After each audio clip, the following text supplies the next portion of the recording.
500 சொச்சம் வாக்குறுதிகள் கொடுத்திருக்காங்க. அதுல ஒரு 200 சொச்சம் வாக்குறுதி நிறைவேற்றிருப்பாங்க. அதுல மறுக்கிறதுக்கு நான் வந்து உண்மை செய்யலன்னு சொல்ல. ஒரு 300 சொச்சம் வாக்குறுதி நிறைவேற்றப்படல. ஆனா அதுதான் எசென்சியல். இப்போ ஒரு பேச்சுக்கு மாதந்தோறும் 1000 ரூபாய் 1.25 கோடி பெண்கள் கொடுக்குறாங்க. அதுல என்ன பிரயோஜனம்ங்கிற அவங்க பாருங்க. அதுல வந்து பாதி டாஸ்மாக் பேருந்து நீங்க வந்து மிரட்டி வாங்கி போயிடலாம் தடுக்க முடியும். அப்ப அதுக்கு பதிலா இவங்க எவ்வளவு இண்டஸ்ட்ரி உருவாக்கிருக்காங்க, எவ்வளவு மருத்துவமனை கொடுக்கலாம். ஒரு 300-400 கோடி ரூபாய் எய்ம்ஸுக்கும் பல்கலைக்கழகத்துக்கும் நம்ம அல்லாடிட்டு அதுக்கு சென்ட்ரல் கவர்மெண்ட் கொடுக்குமா, ஜைகா கடன் கொடுக்குமா, 3000 கோடி 4000 கோடி கட்டணும். நம்மகிட்ட 1500 கோடி ரூபாய் மாசம் செலவழிக்கிறோம். 2500 கோடி ரூபாய் போட்டா சொந்தமா நம்ம எய்ம்ஸ் கட்டலாம். நீ என்ன எனக்கு எய்ம்ஸ் கட்டுறது, நான் மாவட்டத்துக்கு எய்ம்ஸ் நம்ம பண்ணலாம். நம்மகிட்ட இருக்கிற சொந்த காசு வச்சு அது மாதிரிலாம் கன்ஸ்ட்ரக்டிவா பண்ணாம சுகாதாரத்தை எவ்வளவு மேம்பட்டு போயிருவோம்.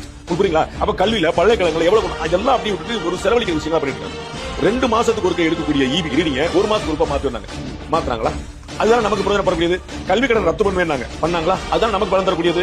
இது மாதிரி கூட்டுறவுல இருந்து தகுதி உடையவர்கள் சொல்லிட்டாங்க. ஒவ்வொரு விஷயமே நிறைய 150 விஷயம் சொல்லிட்டு என்னென்னலாம் ப்ராமிஸ். பால் விலையை ஏற்ற மாட்டோம்னு சொல்லிட்டாங்க, ஏத்துனாங்க. டீசல் விலையை குறைப்போம்னு சொல்லிட்டாங்க, குறைக்கல. சொத்து வரியை உயர்த்த மாட்டோம்னு சொல்லிட்டாங்க. அப்ப சொன்ன வாக்குறுதியை மீறி செஞ்சிருக்காங்க.